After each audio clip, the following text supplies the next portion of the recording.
Dito sila nagtatapon ng basura and possible na dito rin sila dumudumi. And ito na yung nagiging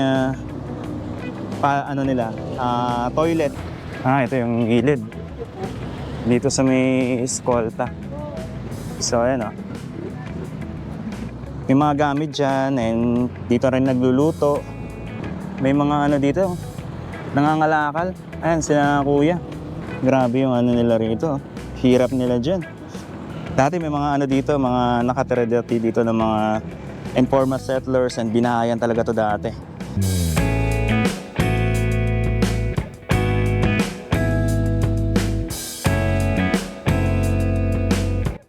Alright, magandang araw sa inyo lahat. Ito yung continuation natin ng update ulit dito sa lungsod ng Maynila. Nandito pa rin tayo sa may Santa Cruz, Manila. Malapit dito sa Plaza Santa Cruz, Dasmariñas Street to be exact. So tawid tayo dito sa may Dasmariñas Street. Punta tayo dito. Ang tagos naman nito ay papunta sa may Pasig River. So malapit na yan sa may Esplanade. So nandito na tayo sa may eskolta. Ito naman yung papunta rito sa may eskolta station ng Pasig River Ferry. Ito yung gilid. Dito sa may eskolta. So ayan o. Ito yung pumping station dito.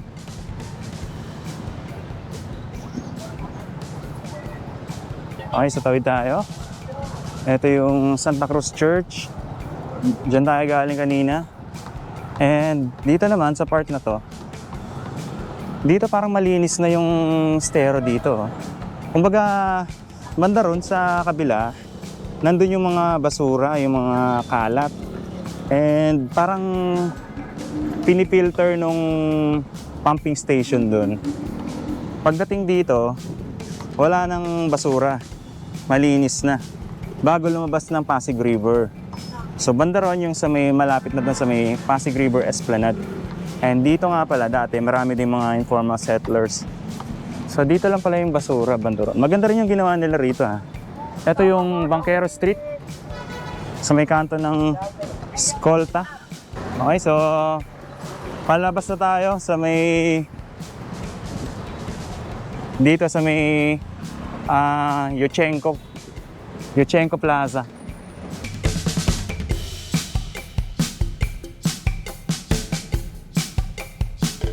Okay, so ito na yung sa may bandang Yuchenko Plaza.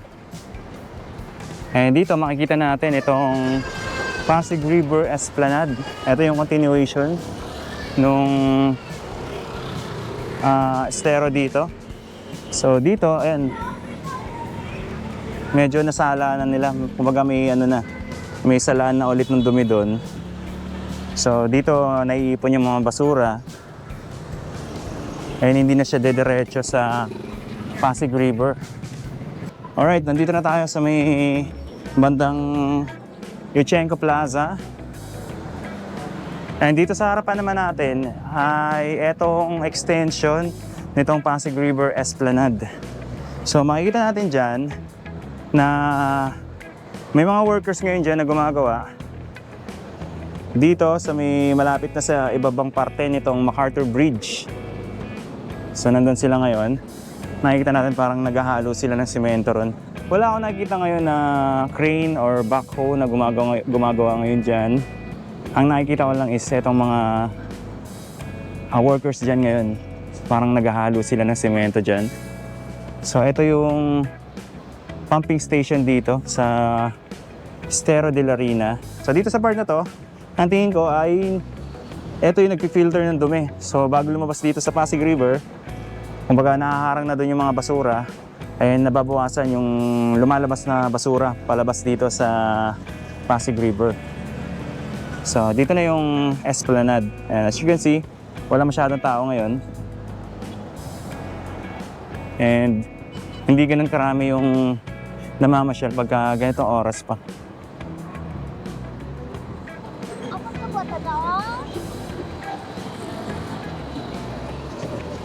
Yan, ang ganda ng view rito, no? Ganda rin mag picture-picture dito. Punta tayo doon sa may kabila. Dito na tayo dadaan sa MacArthur Bridge para mas makita natin na mas malapitan yung construction doon, itong Pasig River Esplanade Phase 4. So dati may mga informal settlers din dyan na nakapwesto.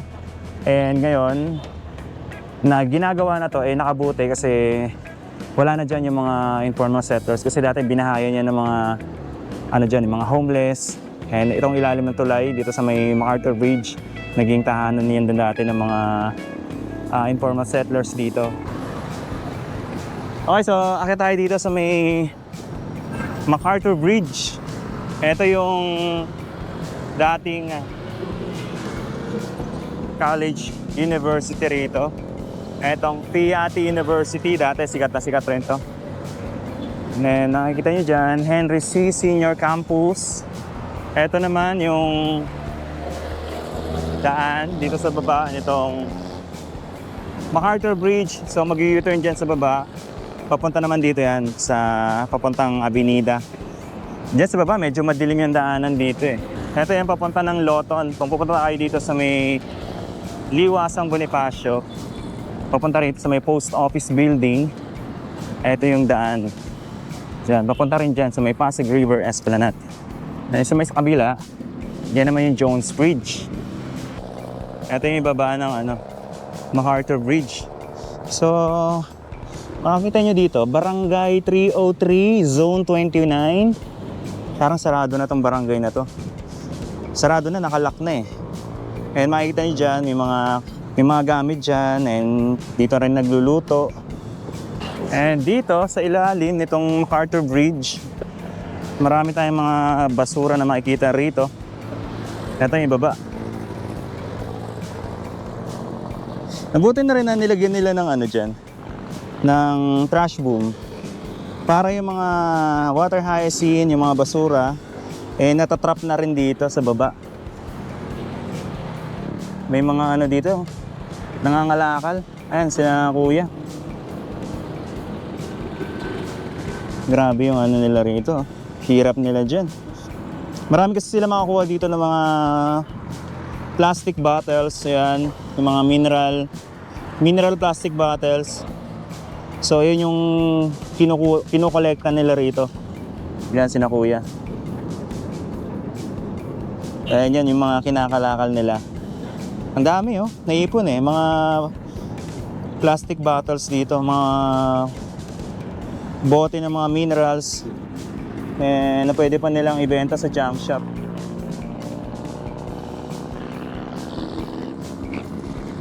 And pansin ko lang dito sa MacArthur Bridge, dahil nga siguro luman-luma na tong bridge nito, mababa yung railings nila dito. Parang pag may tumulak sa'yo dito, madali ka mahuhulog. Napaka lang, baba ng railings, parang tuhod lang. Hanggang tuhod lang yung taas niya.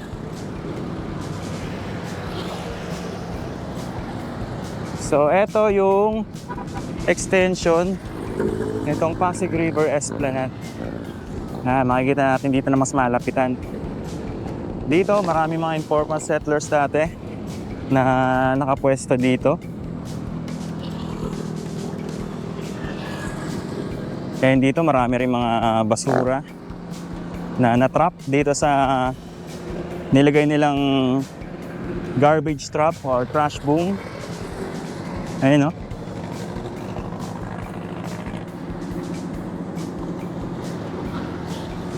marami rin mga dyan, plastic bottles, mga water hyacinth, so naiipon dito. And madali na makakolekta. Dito mas malinis yung tubig banda rito, green. Pero dito may halong burak. Siguro dahil nagde-dredging sila doon sa kabila, kaya nagkakaroon ng dito, kulay itim na tubig. Ayan may itim yung tubig dito.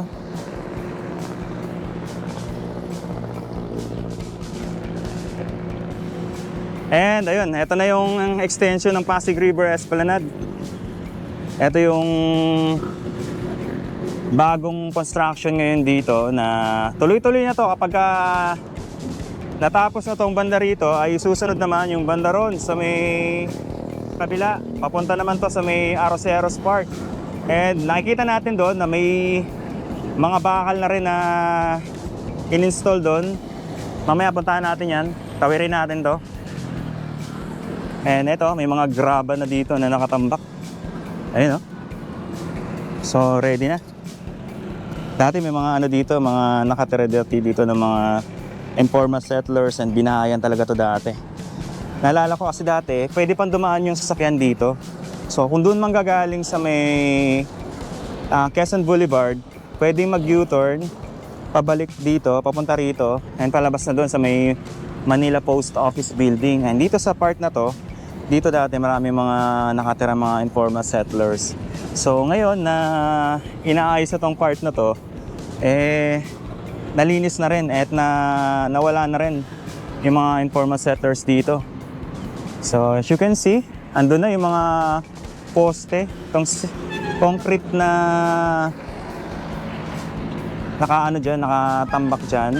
Patong-patong yung mga poste na semento na magiging pundasyon nitong esplanade. So napakahaba nitong Pasig River Esplanade. Magmula dun sa malapit sa may pier, palabas ng Manila Bay, hanggang doon, dire-diretso sa may Laguna de Bay. So ganun yung project, ganun kahaba itong project na to once na natapos na to. So silipin naman natin yung sa may kabila. Dati ano to, talagang puro baha din dito. Ayun, hanggang ngayon naman baha pa rin eh. May mga ano pa rin, tubig. Pero dati talagang konting ulan lang, sobrang lalim na ng tubig na to. Kumbaga mahirap ng daanan ng mga sasakyan.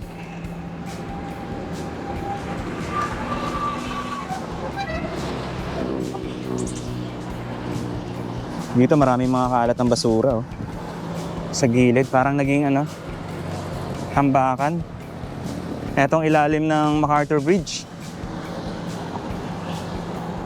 Dito sila nagtatapon ng basura and possible na dito rin sila dumudumi. And eto na yung nagiging toilet. May mga dumi ng tao dyan. Haba, hanggang dun sa dulo. So dito na sila, eto na yung nagiging toilet nila kasi kung makikita nyo, masangsang yung amoy dito and maraming mga dumi ng tao na nandyan sa gilid. Eto yung sa may kabilang side. And dito marami pa rin mga homeless. May kabayo. Siguro ginagamit to sa sa kalesa. Etong kabayo rito. Pag galing dun sa pababa, eto yung daan. So, dito naman yung continuation nito. Nitong Esplanade. Ito yung dating kalsada. So, makikita nyo, pa-curve siyang ganun. So, dire-diretso yan, papunta doon sa may Quezon Boulevard. Galing ng Taft Avenue. Parang ngayon palang dinideliver itong mga semento ng poste rito. Ito marami nang nakahanda para gamitin dito sa continuation extension itong Pasig River Esplanade. And andito yung crane ngayon. Ito yung barge na nag-deliver nitong mga poste, magiging pundasyon nitong extension nitong Pasig River Esplanade. So yung mga nakikita nyo nandun, yung mga nakapwesto ron na mga homeless doon banda, ito yung dating pwesto nila. Ito yung area nila dito. Dati nagtayo na rin sila ng mga barong-barong dito. Ngayon, na-clear na. So parang doon nila dadalhin to. Etong mga poste, itong mga semento na to, banda ron sa kabila. Nakikita natin, banda ron, may mga steel beam na doon. May mga bakal na naka-baon dito sa gilid nitong Pasig River. Kaya pala maitim yung tubig kasi dahil dito sa barge na dumadaan ngayon dito.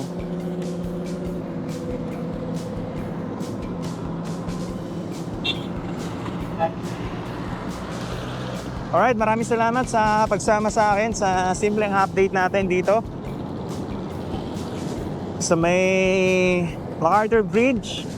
Nag-update lang tayo dito sa Pasig River Esplanade Phase 4. Dito yan sa likuran nitong post office building.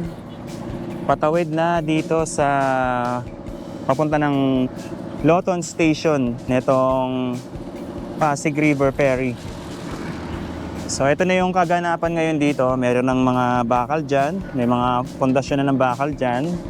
And tingin ko may mga natitira pang mga informal settlers banda ron. Pero parang unti-unti na rin silang napapaalis dyan sa pwesto. And ito na ngayon yung sitwasyon ngayon dito. Ito yung kaganapan ngayon dito sa lungsod ng Maynila, malapit dito sa may Santa Cruz, dito sa may MacArthur Bridge. Magkita-kita po ulit tayo sa mga susunod na update. Thank you so much and God bless po sa inyo lahat.